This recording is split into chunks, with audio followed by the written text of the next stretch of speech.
fiscal year 2025 earnings conference call. My name is Cameron, and I'll be your moderator for today. All lines will be muted during the presentation portion of the call, with an opportunity for questions and answers at the end. I would now like to pass the conference over to your host, Doug Clark, Vice President of Investor Relations. You may proceed. Good afternoon, everyone, and welcome to SentinelOne's earnings call for the second quarter of fiscal year 2025, which ended July 31st, 2024. With us today are Tomer Weingarten, CEO, and Dave Bernhardt, CFO. Our press release and a shareholder letter were issued earlier today and are posted on the Investor Relations section of our website. This call is being broadcast live via webcast, and an audio replay will be available on our website after the call concludes.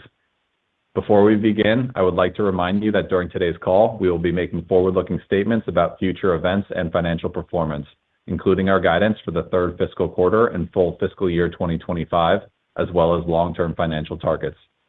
We caution you that such statements reflect our best judgment based on factors currently known to us, and that our actual events or results could differ materially. Please refer to the documents we file from time to time with the SEC, in particular, our annual report on Form 10-K and our quarterly reports on Form 10-Q.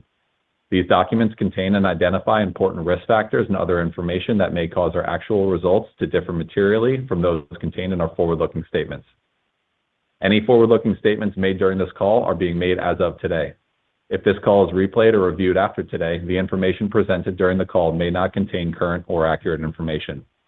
Except as required by law, we assume no obligation to update these forward-looking statements publicly or to update the reasons actual results could differ materially from those anticipated in the forward-looking statements, even if new information becomes available in the future. During this call, we will discuss non-GAAP financial measures unless otherwise stated. These non-GAAP financial measures are not prepared in accordance with generally accepted accounting principles. A reconciliation of GAAP and non-GAAP results, other than with respect to our non-GAAP financial outlook, is provided in today's press release and in our shareholder letter. These non-GAAP measures are not intended to be a substitute for GAAP results. Our financial outlook excludes stock-based compensation expense, employer payroll tax on employee stock transactions, amortization expense of acquired intangible assets, acquisition-related compensation costs, restructuring charges, and gains and losses on strategic investments, which cannot be determined at this time and are therefore not reconciled in today's press release. And with that, let me turn the call over to Tomer Weingarten, CEO of SentinelOne. Good afternoon, everyone, and thank you for joining our fiscal second quarter earnings call. We reported strong results and exceeded our expectations on all key metrics, including ARR, revenue, gross margin, and operating margin. Our teams executed well during the quarter. We maintained our industry-leading revenue growth and set new company records for gross, operating, and net income margin. Importantly, we achieved a significant profitability milestone, our first-ever quarter of positive net income and earnings per share. This is a tremendous achievement, and I would like to congratulate all Sentinels who made this possible. In addition, our Q2 net new ARR outperformed our expectation by a double-digit percentage, and we continue to expect new business growth trends to improve in the second half of the year. Based on our business and go-to-market momentum, we're also raising our revenue guidance for fiscal year 25. Superior technology is the cornerstone of how we empower our partners and customers to build more resilient enterprises. SentinelOne leads the industry with best-in-class AI-powered security and customer transparency. These are our guiding principles. Mission-critical businesses around the world rely on our technology, platform architecture, and engineering best practices. As I've mentioned in a prior earnings call, bigger brands do not mean better security. Substandard platform architectures are extremely risky and can cause single points of failure. This is evidenced by the string of recent breaches at Microsoft and the largest IT outage in history caused by our direct competitor, CrowdStrike. The dependency on fragile software can rapidly disrupt our way of life and cause billions in damages to the businesses they're supposed to protect. Self-proclaimed industry leadership and overzealous marketing can create a false perception of reliability. Eventually, the end user suffers, which is why we must focus on facts, not fiction. Operational hygiene and process controls are essential for any reliable software. Anything short of that is a breach of customer trust. Another big takeaway from recent events is this: Architecture matters. SentinelOne's platform and patented behavioral AI security approach do not require constant antivirus-like updates, detection delays, or configuration changes to secure enterprises, period.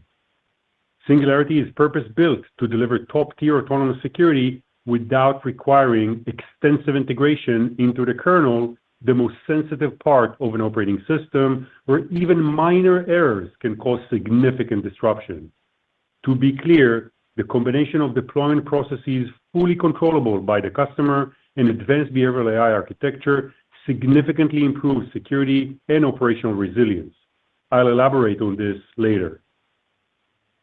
As always, please read our shareholder letter published on the Investor Relations website, which provides more detail. Let's review the details of our second quarter performance, which exceeded our top and bottom line expectations. Revenue grew 33% and total ARR grew 32% year over year. Net new ARR increased 16% sequentially, driven by stronger new business generation. Our pace and progress towards profitability remains best in class. We delivered a record high gross margin of 80%, with our operating margin nearing break-even. Q2 also marked a record operating margin, once again improving by double-digit percentage points year over year. And we achieved positive net income and earnings per share for the first time in the company's history, which is a significant milestone. Demand in Q2 was broad-based. We're securing an increasing number of businesses of all sizes and geographies, from the largest global enterprises to smaller businesses through our partnerships with MSSPs. We lead with best-in-class technology, transparency, and trust. Customers with more than $100,000 in ARR grew 24% year over year, and customers with more than $1 million in ARR grew even faster, reaching yet another company record. The endpoint segment remains a significant growth driver for our business, and we continue to win market share. According to the IDC Worldwide Modern Endpoint Security Market Shares 2023 report, SentinelOne grew at the fastest pace among the top 10 vendors in 2023. We expect this momentum to continue, especially as we expand strategic partnerships to bring SentinelOne to more businesses and endpoints than ever before. In addition, our emerging solutions like data, Purple AI, and cloud continue to outpace the overall company growth rate in Q2. For instance, Purple AI is proving to be truly transformative, and we're seeing great customer traction. Within only months after general availability, Purple AI adoption has surpassed all our expectations and contributed to Q2 outperformance. For instance, we achieved double-digit attach rate for Purple AI across all eligible endpoints sold in the second quarter, indicating incredible momentum. As the industry's most advanced generative AI security solution, Purple AI unifies, accelerates, and simplifies security operations. Customers are seeing real gains in productivity with 80% faster threat hunting and investigations. With Purple's generative AI capabilities, enterprises are enjoying blazing fast performance, machine speed protection, and better security outcomes. And it's only going to get better from here. Integrating AI into all aspects of security and data operations is a transformative step for the industry, and SentinelOne is once again at the forefront. Growth of our emerging solutions and success with large enterprises continues to drive higher ARR per customer, which increased by double-digit % year over year to a record high in the second quarter. Platform expansion rates remain healthy and consistent with recent trends. Our strategy is to drive a higher portion of our business mix through new customer growth, and it's working well. Long term, this will open doors for significant future expansion opportunities. On the competitive front, our platform differentiation and market position are stronger than ever. We continue to win a significant majority of competitive evaluations against both next-gen and legacy vendors across endpoint, data, and cloud.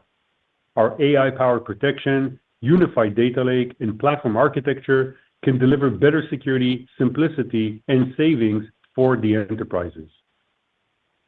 Among many exciting customer wins in the quarter, let me highlight a few illustrative examples.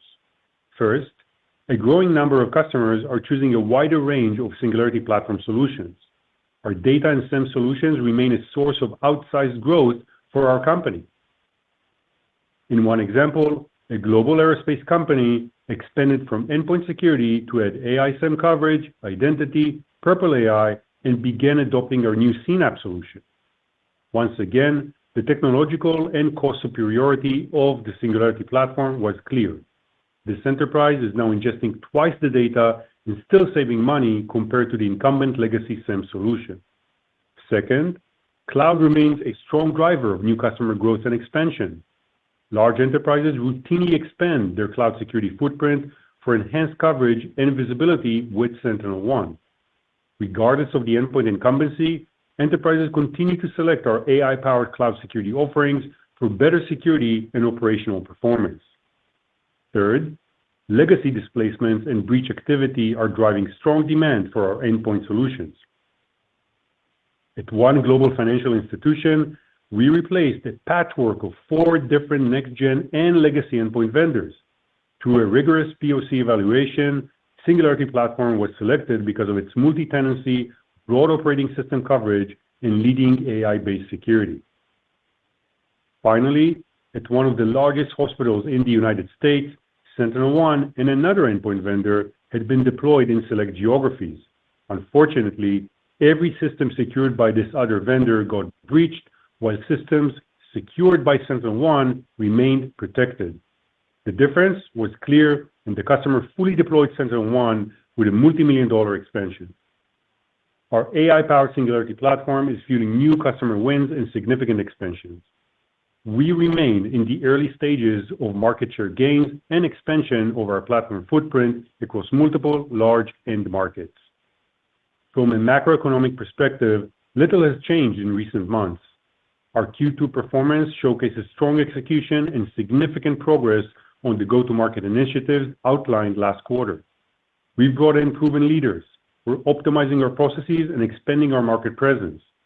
This is a constant evolution, and we're on the right track. Our progress on these initiatives is yielding positive results, which is evidenced by stronger new business generation, competitive win rates, and growth outlook. We've entered a new dawn, a stronger SentinelOne in a more complex cyber landscape. In Q2, we made significant strides to elevate our market presence and create new strategic routes to market. Let me share a few themes that showcase the expanding scale and scope of SentinelOne across the cyber ecosystem through strategic partnerships. For instance, in the incident response segment, we expanded our partnership with Google, becoming a strategic endpoint vendor for Mandiant Consulting. This allows Google to help migrate their customers from incumbent protection solutions and also make SentinelOne a partner of choice across a majority of the incident response providers, including Aon, Booz Allen, KPMG, and others. Our collaboration with Google brings together SentinelOne's leading AI-powered autonomous security and Google Cloud's extensive threat intelligence, creating the most comprehensive telemetry data for security insights. For the cyber insurance industry, we launched the SentinelOne Risk Assurance Initiative in partnership with an extensive network of leading cyber insurers, including Chubb, Coalition, CFC, and more. We're helping millions of SMBs seamlessly up-level security at preferred rates while extending the reach and scale of SentinelOne. In the federal arena, we recently launched a partnership with CISA to deliver government-wide cyber defense. As part of CISA's Persistent Access Capability Initiative, the Singularity Platform and Data Lake will provide AI-powered autonomous threat detection and response across federal IT assets, helping to safeguard our nation's most critical and sensitive information. Finally, we continue to strengthen our position across the MSSP ecosystem as we help new and existing partners build managed security practices. With multi-tenancy, automation capabilities, and role-based access control, SentinelOne remains the partner of choice for MSSPs. All of this is just the beginning of a new growth chapter for us. I've never been more excited about our platform differentiation and go-to-market momentum. We're positioning SentinelOne for long-term success in a $100 billion plus security and data market opportunity. The leading indicators are positive. Having achieved profitability, we're paving the way for durable growth and substantial market share gains. Let's turn to the broader cybersecurity landscape. This is an unprecedented time for our industry. The frequency, complexity, and cost of cyber attacks are reaching new highs. At the same time, the performance shortcomings of other market offerings are becoming visible to the public. In just the last few months, we've seen high-profile breaches and security failures from the top 2 endpoint vendors by market share. These incidents are extremely disruptive for the millions of people and thousands of businesses who expect reliability from their security providers. Self-proclaimed gold standard and market share leadership do not equate to better security or customer experience. The latest global IT outage highlights the significance of platform architectures. The cost of protection should never exceed the consequences of a breach. The scale and disruption caused by this incident is a stark reminder of the risks posed by vendor concentration. This was an avoidable incident that was born out of disregard for software deployment best practices. This failure will not be quickly dismissed. As I said last quarter, putting all eggs in the same basket is not advisable in security. Following this incident, customers and partners are looking to reduce their reliance on vendors that enforce closed garden platforms.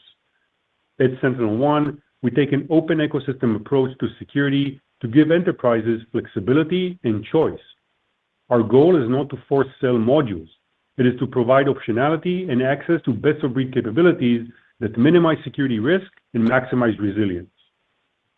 At Black Hat a few weeks ago, we heard from enterprises that they want to diversify cybersecurity technologies and mitigate the risk of another global outage. There was a lot of excitement and interest in SentinelOne. Companies do not make snap decisions and need to figure out how to make the transition, but this shift is positive for SentinelOne and the broader enterprise security landscape. This will play out for years as companies dig through the web of liabilities and risks uncovered by this historic outage. As enterprises look to mitigate risk, we help them boost resilience in their security posture. In the cybersecurity industry, we share a fundamental goal: to deliver protection and reliability.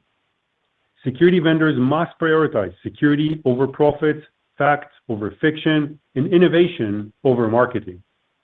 Beyond this, the biggest lesson our industry has learned is the importance of product architecture. Understandably, customers and partners are now looking for better platform architectures and building more resilient cyber defenses. This is resulting in significant pipeline pickup for us and high levels of customer interest. This is coming from some of the largest enterprises and partners in the world that did not have a chance to appreciate Singularity Platform's breadth and superiority relative to the competitive offerings. All of that is changing now, and they are impressed by what we can offer. For instance, several of the world's biggest companies are now engaging with SentinelOne, and some of them have already made the decision to switch. This is just a start. SentinelOne purpose-built an agent that can simultaneously run dual AI-based detection engines, both cloud-natively and on device. We patented behavioral AI for real-time protection on the device, complemented by comprehensive context and triage in the cloud.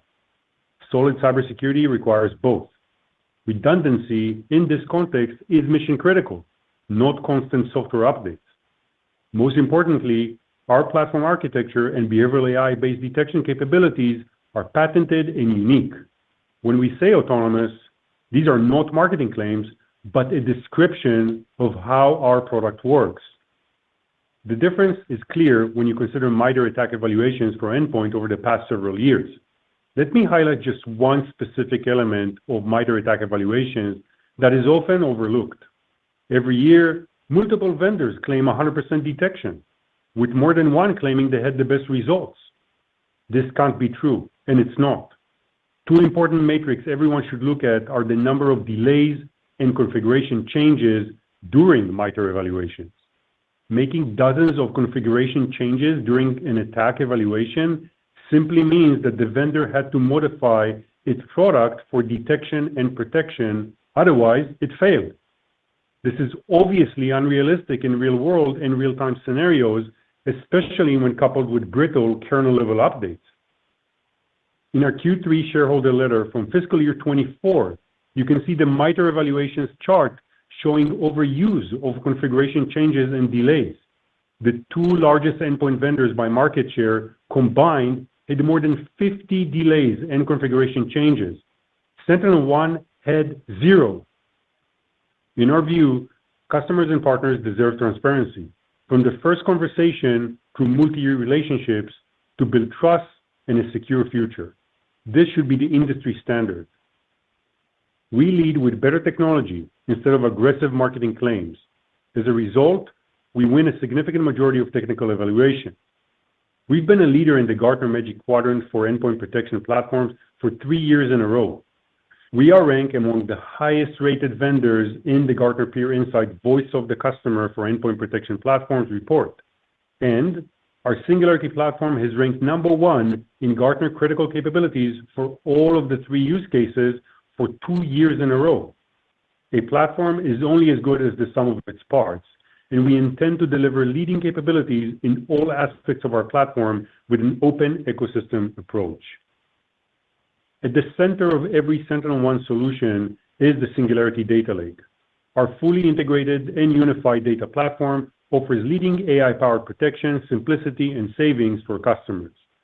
Enterprises benefit from a single unified data backend that combines data across all enterprises' critical surfaces, endpoint, cloud, identities, and any third-party source.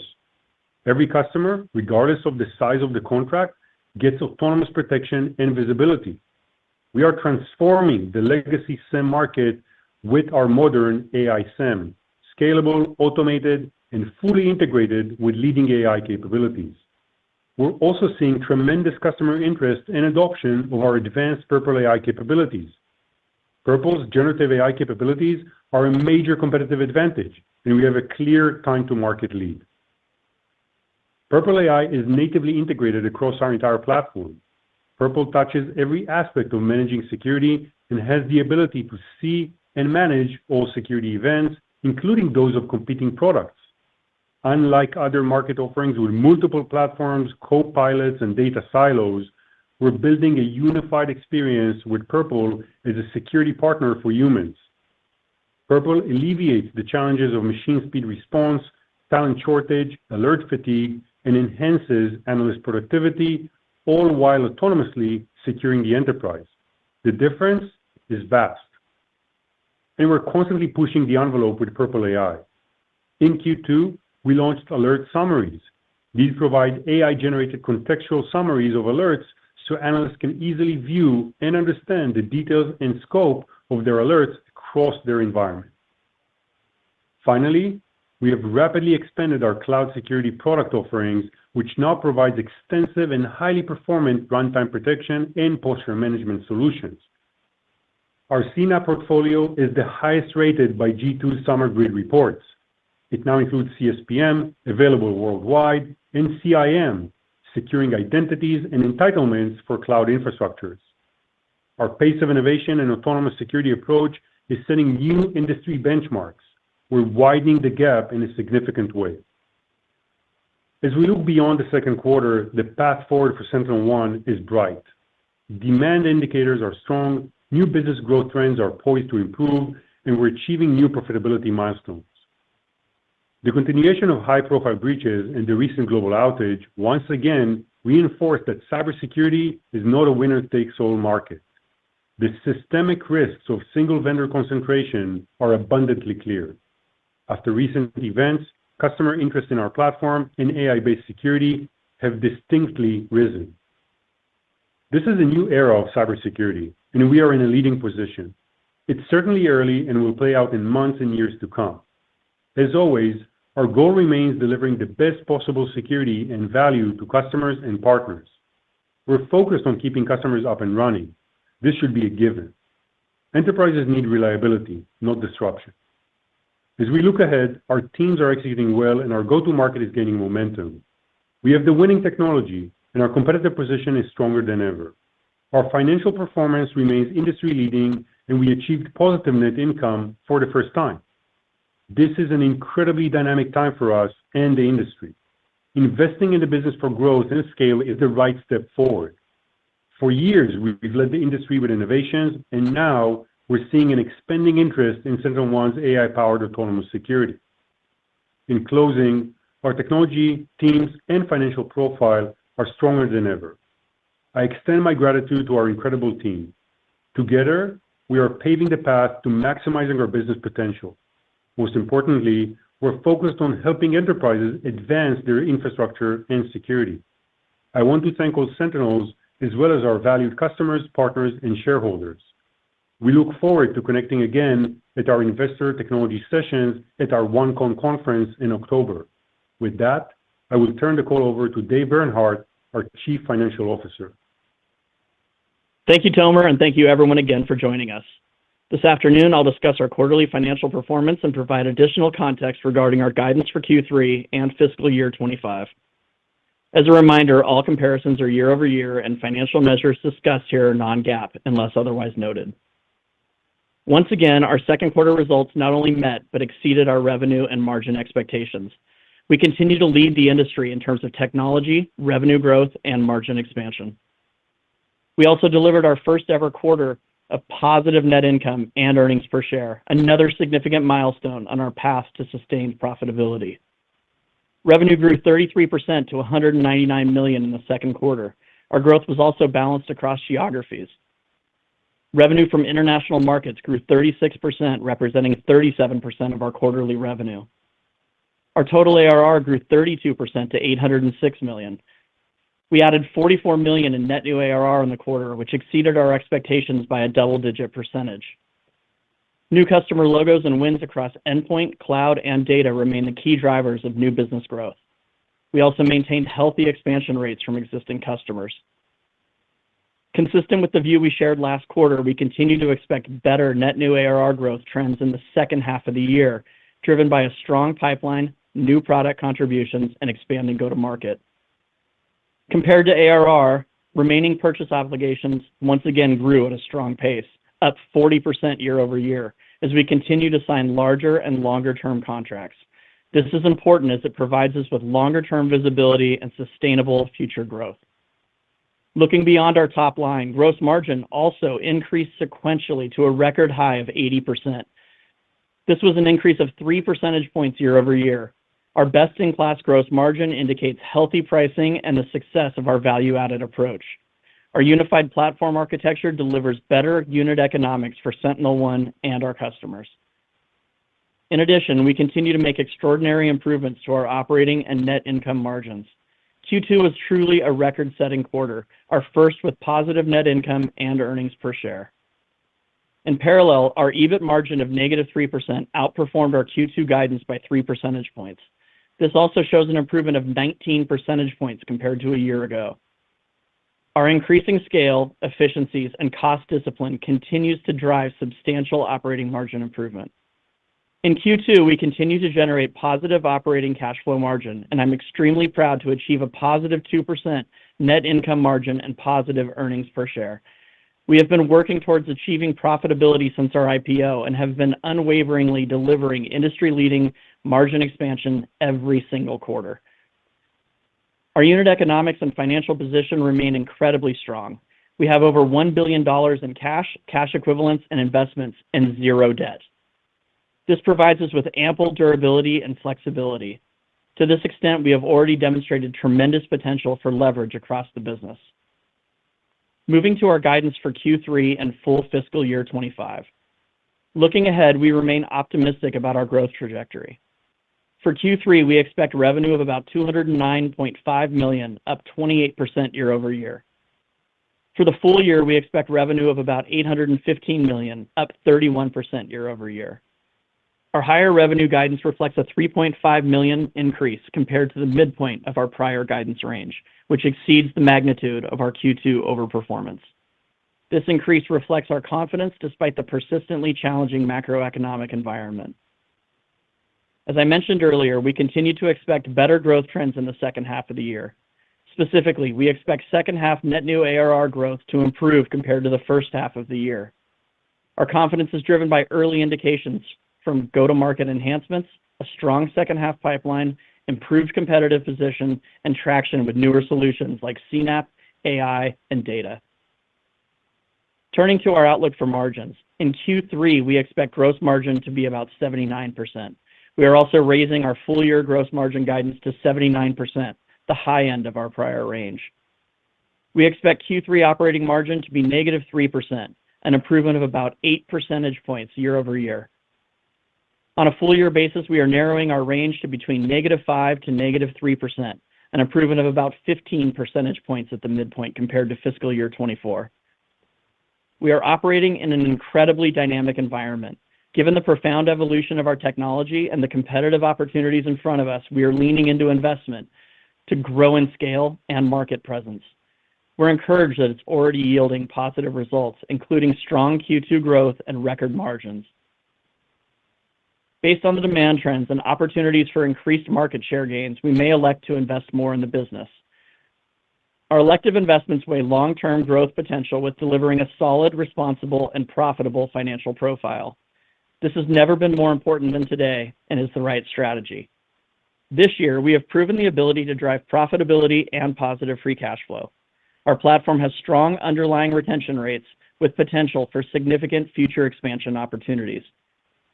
Our investments in AI, data, and cloud security are reshaping the cybersecurity landscape and will drive our next phase of growth, bringing greater scale and cementing a more diverse business mix.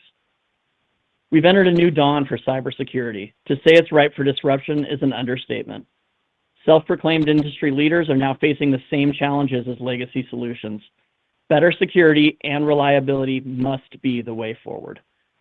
With the Singularity Platform, we deliver superior protection, leading AI capabilities, an open architecture to improve resilience, and a streamlined analyst experience to prevent modern attacks. We're investing in our scale and reach that over time will bring SentinelOne to the forefront of millions more endpoints and businesses. I couldn't be more proud of our commitment and performance to making SentinelOne profitable. We have come so far, so fast. The future is just as bright. Thank you all for joining us today. We will now take questions. Operator, please open up the line. Thank you. We will now begin the question and answer session. If you would like to ask a question, please press star followed by 1 on your telephone keypad. If for any reason you would like to remove that question, press star followed by 2.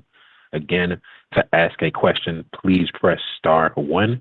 And during the Q&A session, please limit your questions to 1 question per person. And if you are using a speakerphone, please pick up your handset before asking your question. And we will pause here briefly as questions are registered.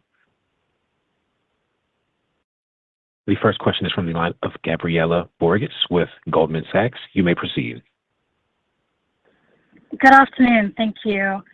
Tomer, I wanted to follow up on some of the architectural strengths that you highlighted in the prepared remarks, particularly the fewer updates and the lower level of kernel access that you talked about. How are you able to maintain the same level of efficacy with mitigating the risk of kernel access and fewer updates? And how is that architectural strength translating to some of the pipeline conversations you're having? Is there a way to think about what percentage of customers are thinking about dual sourcing versus single sourcing and where the industry might go from a sole sourcing versus dual sourcing standpoint? Thank you. Yeah, so let's try to kind of be clear about what happened. I mean, we're talking about the largest ever IT outage, systematically impacting millions of people, disrupting thousands of businesses, costing billions of dollars. And this was a global, practically fleet-wide outage, totally unprecedented in reach and scale. And secondly, also the duration of the outage, I think, was also quite unprecedented. Most modern technology services, don't really take days to come back online. And, this has been days to weeks, required manual intervention and reboot of millions of affected devices. I've truly never seen anything like this, in my lifetime. I think immediately you understand the level of uncertainty and concern amongst, customers out there. It called into question the entire software development best practices of that vendor. And I think as a result, it goes back to your question, what does it mean for SentinelOne? And if you think about our architecture, I think what's immediately clear is that we don't require the same number of updates. We embed AI models into the endpoint agent, and we have removed and moved away significantly from being kernel dependent for about 5 or 7 years, to the point that On the Mac operating system, we're not at the kernel at all.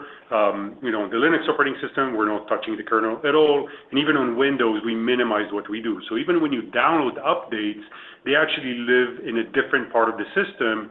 And obviously, moving away from the kernel is incredibly beneficial to system stability. In the kernel, every small update, every small adjustment can result, every small mistake results in a blue screen or instability. That's why most vendors try to minimize what they do at the kernel level. And I think that's exactly what SentinelOne does, to the point, once again, in other operating systems, we're not even touching the kernel. So if you kind of think about what happened here, you know, both in terms of the testing methodology, the deployment cadence, customer control over deployment, all of those for us has been, you know, our day-to-day for the past 10 years. We're not starting now with the new deployment process. And I think that's good. Customers, you know, appreciate that. You know, there's a definite question here on whether, you know, not testing anything when you deploy it kernel elsewhere is even meeting the minimum of standard care. I think that, you know, it's so shocking to see the level of deployment with no testing whatsoever. And I think that customers are first trying to assert what level of control they have over deployment. And once again, with SentinelOne, it's full control. We never deploy without their knowledge. We never deploy fleet-wide. And that is, again, a stark difference from what you've seen, you know, from CrowdStrike. So these are the two, I think, immediate architectural you know, differences that you have between the different products. Then you go into, you know, our core innovation and our patented behavioral AI, which obviously has been designed to deal with attacks in real time on the endpoint itself with no updates. That's, you know, kind of the claim to fame that next generation vendors had over the antivirus vendors. You're not going to need all these updates because we're building AI into these systems to be able to detect generically, regardless of signatures or very specific indicators. We have truly moved away from that. We're augmenting that with the cloud, but it doesn't require the same level of updates. Other vendors are still very much leaning into these, you know, IOC signature type updates. And I think that's kind of what you're seeing in terms of the difference. I think these are very, very nuanced elements of how these products work that have not been in the spotlight, nor were they clear to customers. And I think what happened obviously puts this, you know, front and center. I think another thing that's important to mention is that this doesn't really even appear to be a one-time thing or a solved issue. I mean, this is a pretty significant architectural difference here. You know, just last week in Europe, there were new reports of Falcon causing more cloud service issues, performance problems, lagging boot times. So that decision to be very cloud dependent, and I think for years people have painted as an advantage, I think is kind of turning out to be, you know, a pretty, I would say, drawback of that same approach versus a more embedded and augmented approach that SentinelOne took for years now. Thank you for the detail.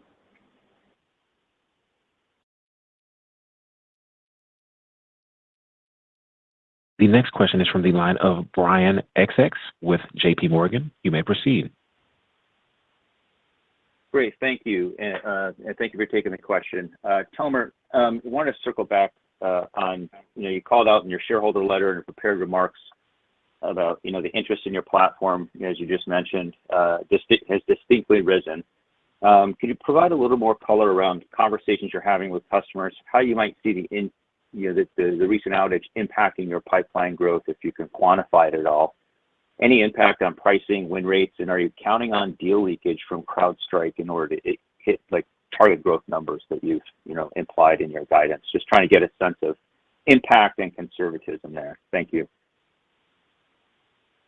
For Q2, obviously, the vast majority of what you see is just kind of the natural momentum of the business. You know, double-digit overachievement on the net new ARR side of the house speaks for itself, and that to me, you know, I would call it organic momentum. I think our pipeline generally, you know, looking forward is definitely getting stronger. If you think about the partner ecosystem, I think it's not far-fetched to say that a lot of the customers are revisiting their expansion conversations at the very, very least. I think on top of that, we've already seen customers choosing to move away. Some of them have moved away already to SentinelOne. Some of them are in the process. Some of them will take time to assert, but I think everybody's considering their next steps. And obviously, as you can imagine, that bodes well to SentinelOne. With that, I would also, be mindful that sales cycles take, 9 to 12 months. Nobody wants to rip off something immediately. Some folks do, but that's not the majority. I think for the rest of the customer base, just decisions they're gonna play out over time. I think people are looking at us, obviously, the number one alternative. People are looking to diversify risk and not really concentrate more and more capabilities with one vendor. So as the partner ecosystem kind of spends, those expansion opportunities, I think they are now looking to other sources to cover the lost expansion opportunities with other vendors, and they're coming to us. And it comes to us in a good time where we've been investing significantly in enablement of our workforce and our partner ecosystem. So, we're now taking our entire platform to market. As you've seen with the adoption of Purple AI, such tremendous traction is just, another evidence that we are able to now expand dramatically with our emerging products. So not only we're seeing, I think, core momentum in the endpoint space, we're also seeing the adjacencies now being revisited and SentinelOne being kind of a number one vendor for consideration across all these different opportunities.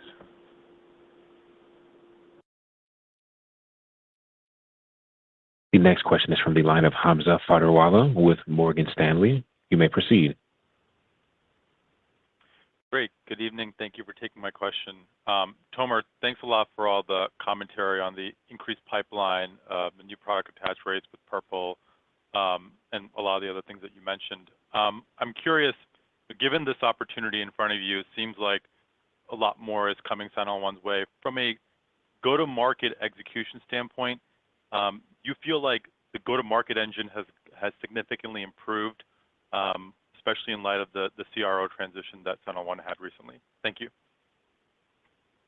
I do, absolutely. I think we've seen good evidence of that in Q2, and I think we're seeing more and more of that. And look, when we look at the remainder of this year, there's a couple of things that are in play. Obviously, we're looking for, just overall better trends in the second half of the year. I think we're also seeing even a departure from our seasonality between Q2 and Q3 and more sequential growth into Q3. And everything I'm saying now is really, regardless of this outage, regardless of the downstream effect, this is just our own business, really improving our go-to-market cadence. So as I mentioned, I think this, in some way has come in a relatively good time for us. We've been improving our execution.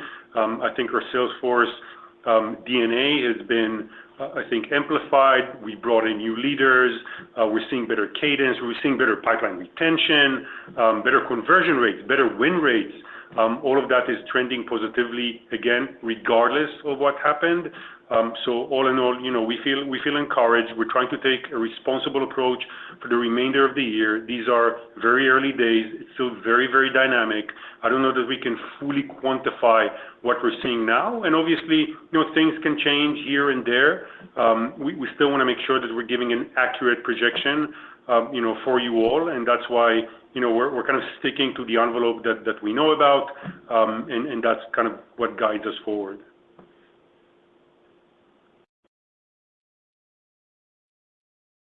The next question is from the line of Saket Kalia with Barclays.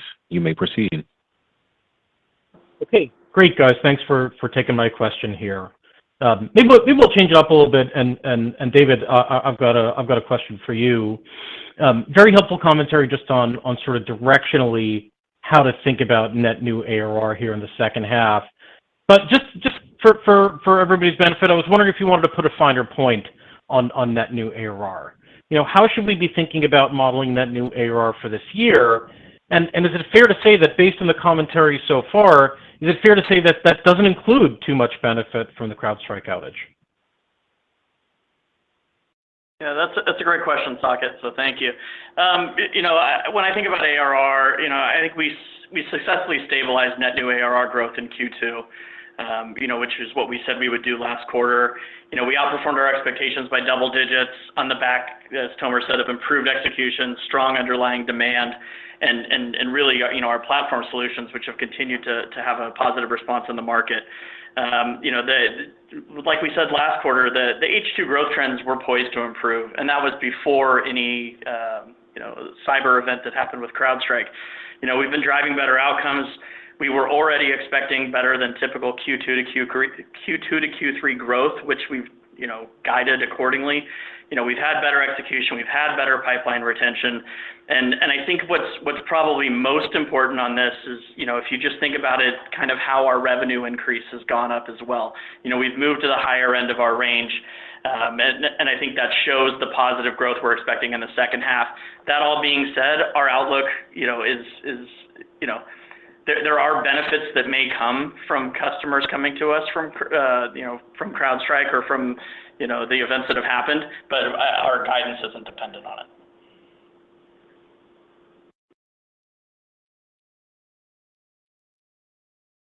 The next question is from the line of Shrenik Kothari with Baird. You may proceed. Thanks for taking my question. So, Tomer, you highlighted the partnership with CISA, which delivers overall government-wide cyber defense, and that seems to be pretty meaningful. So how does the platform capabilities firstly align with the requirements of the agencies? And can you elaborate on the significance of the partnership and the potential implications that would have on the growth opportunity in the federal market overall? If you can provide some more color. Thanks. Of course. These types of deals, and I would say in the same vein, the security, cyber insurer coalition that we build, these are long-term, very wide-reaching partnerships that we put out there. They unlock themselves gradually and over years. And same goes for, the CISA partnership. The ability to deliver, and secure private clouds, private environment, on-premise environment is quite unique for SentinelOne. I think that's why we also have this great fit with what, the federal government actually needs. When you think about our data solutions, these are just massive cost savers for these agencies. But I would encourage everybody to think about these partnerships as things that unlock themselves over time and gradually grow. There's no, one shot to take everything. This is something, again, that spans millions and millions of endpoints, and we unlock it over time. The way we look at it is just the ability to really lock down market share over years. And that goes towards our partnership with Google, transitioning away from, the incumbent solution that they've been working with and into a next generation solution with SentinelOne. And same goes with our other IR partners, the cyber insurers, anybody from Aon to Chubb, all of them are providing their customers the option to go with SentinelOne, and especially, better premiums and better risk posture. So all in all, these are strategic partnerships that will unlock more market share and success for us in the years to come.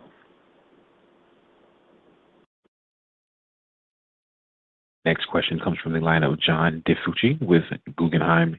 You may proceed. Thank you. Tomer, you were already in process to change go-to-market. You have a new CRO. I guess, any thoughts on redirecting that due to the recent issues with the CrowdStrike outage? And on a related point, I think last quarter you said you weren't in a chase to invest in marketing, but given what looks like opportunity for you, has that approach changed due to these events? Not so much. We've been very aligned, go after net new business generation, which coincides really well with, what happened. So the majority of what we do has always been focused on, acquiring new customers. And this is not very, dissimilar from that. We are getting more honed in on our channel ecosystem. There's no question that this is where, we've been very, very strong. We've had a very wide-reaching partner ecosystem, and now we're there for them as they engage some of these customers that are rethinking their security decisions. So I think, if anything, this is just more of an accelerant to a strategy that we already had in the past. But now we got the discipline to go after it.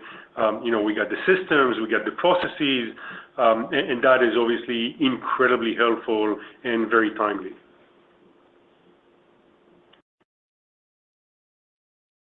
The next question is from the line of Rudy Kessinger with D.A. Davidson. You may proceed. Hey, thanks for taking my question. I guess, Tomer, in the prepared remarks, I think you mentioned you had already maybe displaced a few CrowdStrike customers since the outage, and then some different kind of comments throughout the call here. You said low sales cycles could take 9-12 months. Dave, you said, the second half outlook really isn't dependent on any boost from CrowdStrike. So I guess I'm just trying to get similar to Saket, kind of a somebody else who asked a question, not Saket, but just could you really quantify over the last 5 to 6 weeks? Can you directly attribute any material piece of your new business to customers who, ex that CrowdStrike outage, would not have signed contracts with you? I'm just trying to get a better sense of what's been the impact to date and your expectation for a potential positive impact the rest of this year. Yeah, look, I'm not going to delve into how material or not material it is. We still have quite a lot of a book of business regardless. That said, there have been customers that have been switching away. There have been customers that have decided, and the switch to us, I hope, will happen quite soon. So it's all really work in progress, if you may. But these are, marquee customers sometimes. So what the level of impact that would have and in what exact timeline, I'm not sure I can tell you right now. Customers need to test, customers need to ensure interoperability, customers need to come up with deployment plans. If anything, we've learned from this is that you just don't want to move too fast, especially not, with such, important pieces of software for critical infrastructure. So all in all, I think I'm very encouraged by the conversations. We're not pushing towards any timeline. Once again, we work at the pace of customers. We're there to support them. We're not there to ambulance chase. If somebody shows up at my hospital, I'm darn well going to let them in. But we're doing this at the pace of customers. The next question is from the line of Peter Weed with Bernstein. You may proceed. Thank you. I think one of the things you've been emphasizing and for several quarters has been kind of the increasing proportion of growth coming from new customers, which is obviously really exciting for potential of future growth. But can you help us, I guess, maybe on two dimensions? One is just give us some comfort that that's not just because of the continued deceleration and growth of existing customers. So, where is that kind of trailing 12-month NRR sitting now, and that kind of line of sight to potential expansion in the second half? I guess the other side is, in those new customers, is that coming from like an increasing number of incremental lands? Is that coming from expansion in the size of those new customers? Maybe give us some color on, the profile that's driving that really nice track record. Sure. Look, the expansion motion for us has been healthy since I can remember, and it remains healthy. Consistent with last quarters, this is very much an expansionary territory. So I think we continue and grow our business with existing customers. Our customers are incredibly happy. Just jump into Gartner peer reviews and read what they say. So to me, that's an opportunity that's there. It's within our control. We're unlocking it at the pace that we determine. But as we mentioned, the focus is on new accounts. The focus is on adding more folks into our customer estate, and that's exactly what we're doing. And it comes either with new accounts on endpoints, and mind you, there's still 50% of this market for endpoint protection that's up for grabs. So there's a lot of growth to be had in the endpoint market. But also with net new lens on cloud and net new lens on our AI SIEM product.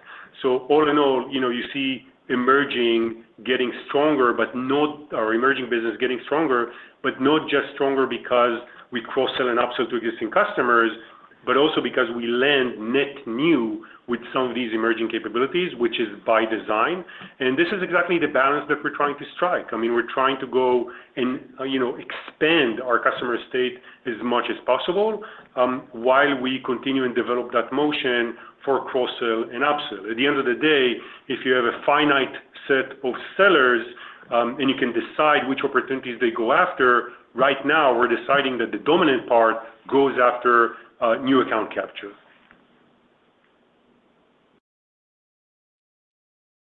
The next question comes from the line of Brad Zelnick with Deutsche Bank. You may proceed.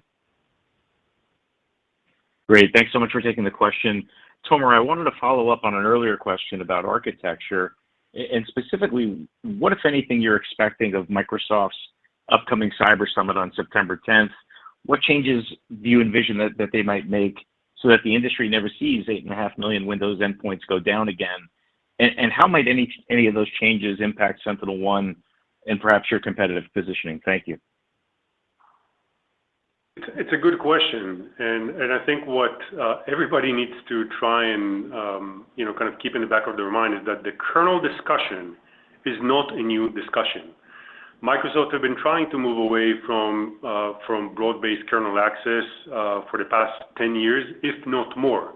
There's actually been, as far as I can recall, at least 3 different distinct initiatives to move away from the kernel. All of them have failed. So on one end, I'm encouraged that this discussion is being revisited. On the other hand, I think the problem is so convoluted that there's a good degree where we find ourselves either in a multi-year transition, best case, or again with something that might prove to be more complex to achieve, and it will take even longer than that. But all in all, SentinelOne has always been an advocate of the best possible outcome for customers. If we can, and we'll get the APIs that are needed and the channels that are needed to move away from the kernel and completely, have the same level of visibility that we have today, we will absolutely do that. Much like we moved away from the kernel on macOS, much like we moved away from the kernel in Linux and in the cloud, I think we would welcome if Microsoft had standardized the ability to monitor the system. But again, this is a much broader question than just security providers and their access to the kernel. Past attempts by Microsoft have revolved around trying to build an app, ecosystem and permission-based controls on Windows. That has not really happened or transformed the way that the Windows operating system works. And generally, I think that the Windows operating system proves again and again that it is quite fragile. And I think that is the bigger issue at hand. And I think that when you think about it that way, the level of refactoring that might need to take place with the operating system, I think is going to be substantial. And I also think that for some other vendors that have kernel access, if they need to get out of the kernel, given the intrusive amount of code that they put into the kernel, they would also be facing significant refactors. So I think it's early days and time will tell, but I'm hopeful that there's going to be constructive discussion. The next question comes from the line of Adam Tyndale with Raymond James. You may proceed. Okay, thank you. Tomer, one of the highlights this quarter was you reached positive non-GAAP net income for the first time ever, and congrats on that.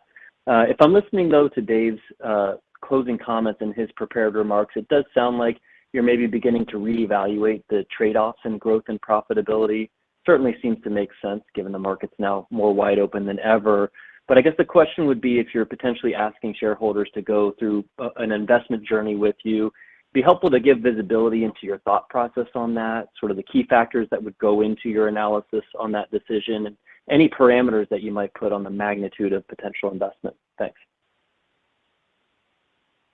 First of all, we have guidance and we follow guidance. And I think that kind of sets our entire philosophy, our entire constraint base, and how we think about the growth journey.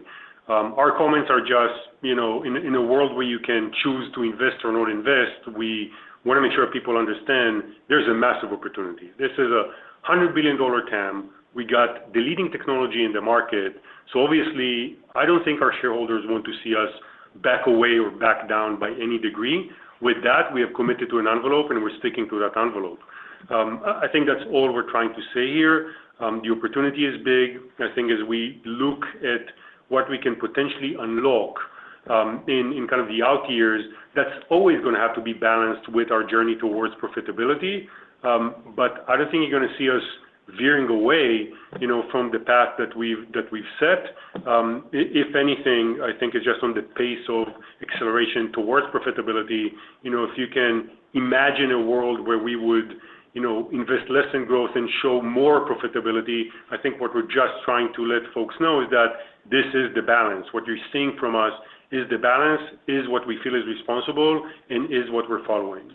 Yeah, I would add to that.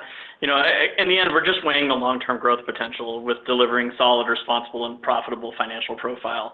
When you look at the annual guidance, it's 15 percentage points of year-over-year margin improvement. And all we really did was condense the range that we already had for EBIT. I think we went from -2 to -6 to -3 to -5. So we've honed in on a range, but we've maintained a range to preserve flexibility if there is, investments that we feel will add to growth for next year. So that's really the message we wanted to deliver to everyone. There's a great opportunity, and we may take advantage of that.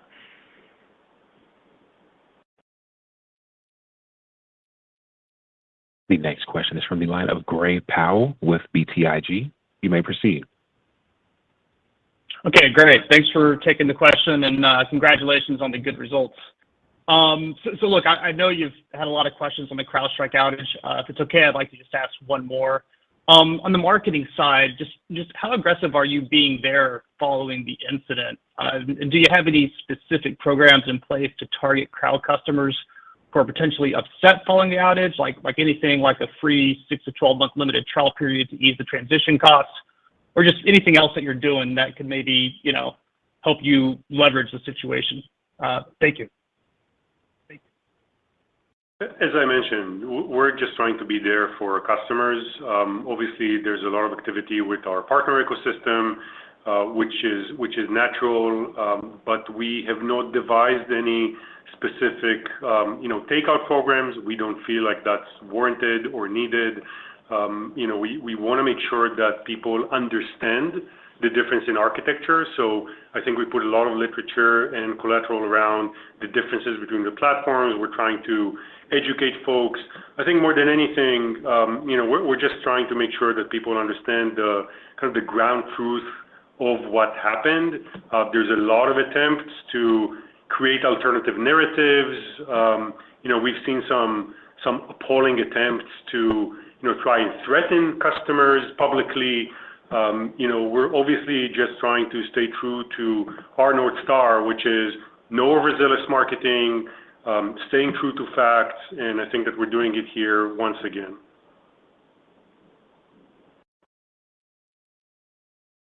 That concludes the question and answer session. I would now like to turn the call over to Tomer Weingarten, CEO of SentinelOne, for closing remarks. Thank you, everybody. Appreciate your time today.